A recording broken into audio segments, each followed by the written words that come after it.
Et à 1600 km de Paris, les approvisionnements sont difficiles.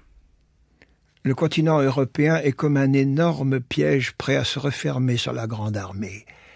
La Prusse est sur le point d'entrer en guerre à son tour, et le 22 novembre, les armées russes et autrichiennes ont enfin fait leur jonction.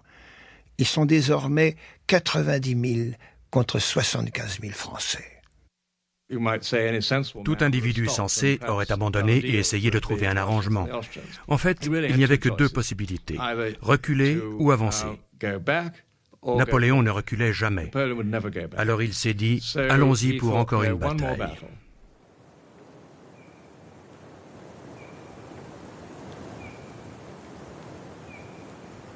Nous sommes dans les derniers jours de novembre. Napoléon, qui a relu le récit des campagnes de Frédéric II, reconnaît le terrain, étudie les cartes et choisit très précisément l'emplacement où il va livrer bataille. Un terrain vallonné près du village d'Austerlitz, avec un plateau entouré de bois et d'une zone marécageuse.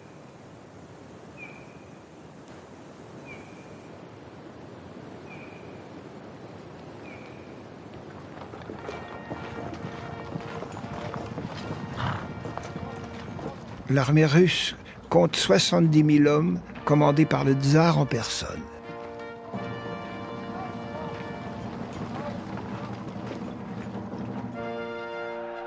À 28 ans, Alexandre Ier possède toute la fougue de la jeunesse et il rêve de la gloire que lui procurerait une victoire sur l'invincible Napoléon, le dieu de la guerre en personne.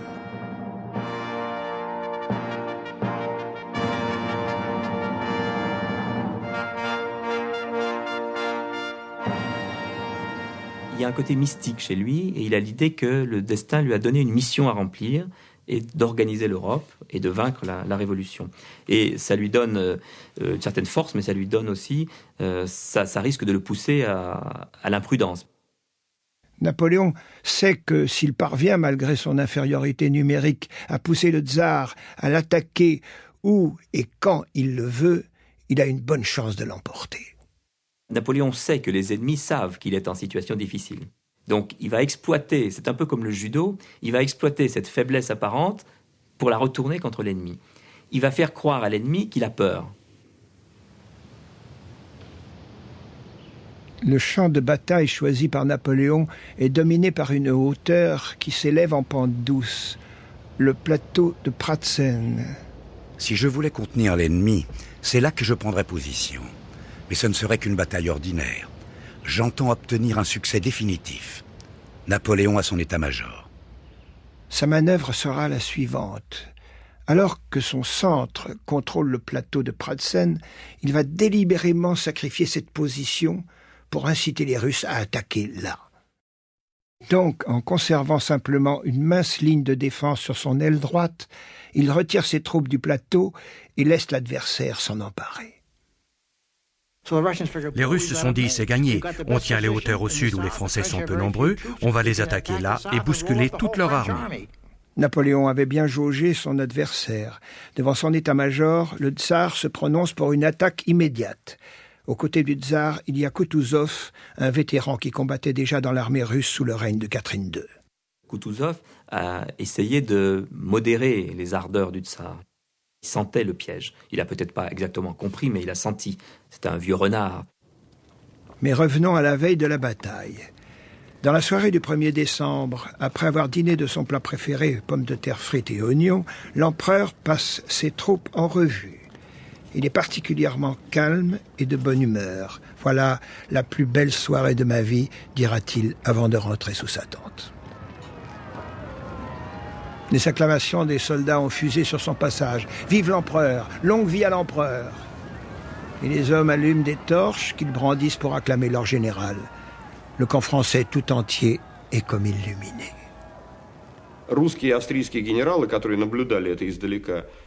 Les généraux russes et autrichiens, qui voyaient ça de loin, furent convaincus que les Français mettaient le feu à leur bivouac avant de commencer leur retraite. Quand le jour se lève, le 2 décembre, le plateau de Pratzen est noyé dans un épais brouillard. De son poste sur la hauteur, le tsar, qui a hâte de vaincre, ordonne à ses troupes de descendre bousculer l'aile droite française retranchée dans le village de Telnitz. Napoléon leur a préparé une surprise.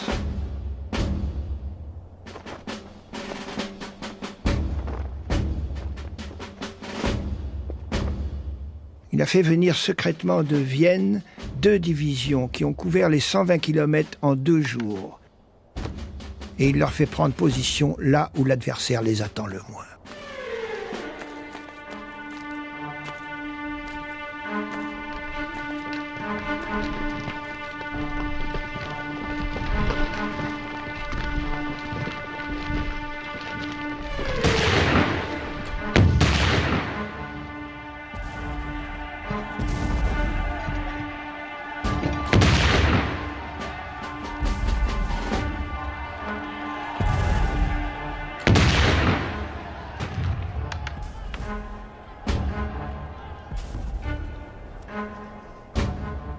L'ennemi se comporte très précisément comme s'il effectuait une manœuvre sous mon commandement.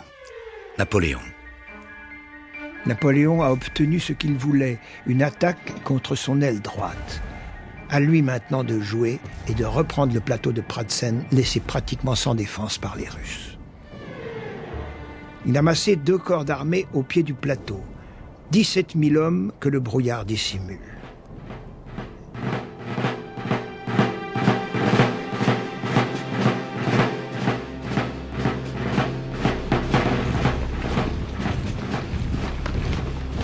Il donne l'ordre d'avancer. Un coup de vent pour déchirer ce voile, dit-il, et la guerre est finie.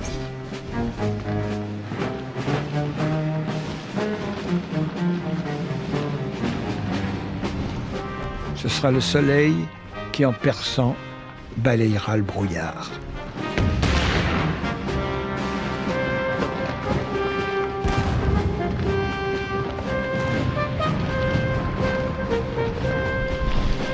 Pour le tsar, qui a pris position tout en haut du plateau, ces soldats sont comme une apparition. Ils semblent venir du ciel, dit-il à son aide de camp. Dites plutôt de l'enfer, lui répond celui-ci.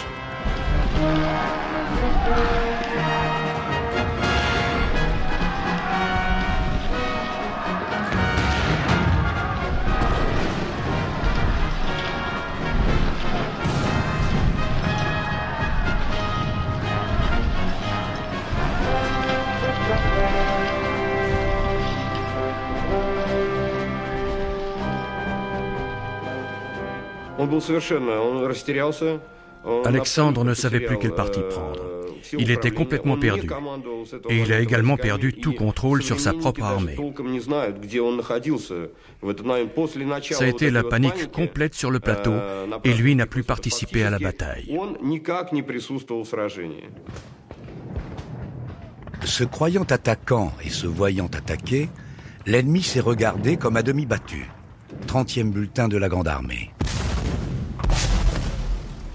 À 9h30 du matin, les Français sont les maîtres du plateau de Pratzen, d'où ils vont prendre les ennemis à revers et les balayer.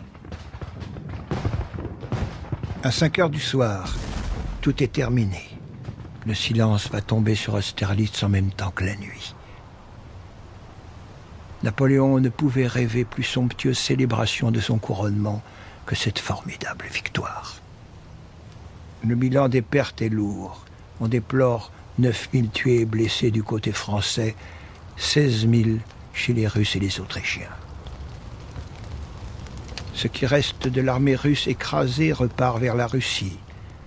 Quant à l'arrogant François II, dont la famille règne sur le Saint-Empire depuis 4 siècles, il va devoir s'abaisser à demander une paix humiliante au petit parvenu corse, cet empereur de l'année d'avant. Une bataille a été livrée aujourd'hui, qui n'a pas très bien tourné. Lettre de François II à sa femme. J'ai battu les armées russes et autrichiennes, commandées par 2 empereurs. Je me suis un peu fatigué. Je vais dormir 2 ou 3 heures. L'armée russe est non seulement battue, mais détruite. Je t'embrasse. Lettre de Napoléon à Joséphine. Napoléon est en fait un artiste. Et la chose militaire a toujours été traitée par lui comme par un artiste. Donc, il invente une situation où la situation lui est imposée par les événements, il réfléchit et il trouve une solution. Mais il aime la guerre, c'est vrai, il aime la guerre, mais il aime la guerre comme un art. Soldat, je suis content de vous. Vous avez à la journée d'Austerlitz justifié tout ce que j'attendais de votre intrépidité. Soldat, lorsque je vous ramènerai en France, mon peuple vous reverra avec joie. Et il vous suffira de dire « J'étais à la bataille d'Austerlitz » pour qu'on réponde « Voilà un brave ». Proclamation à la Grande Armée.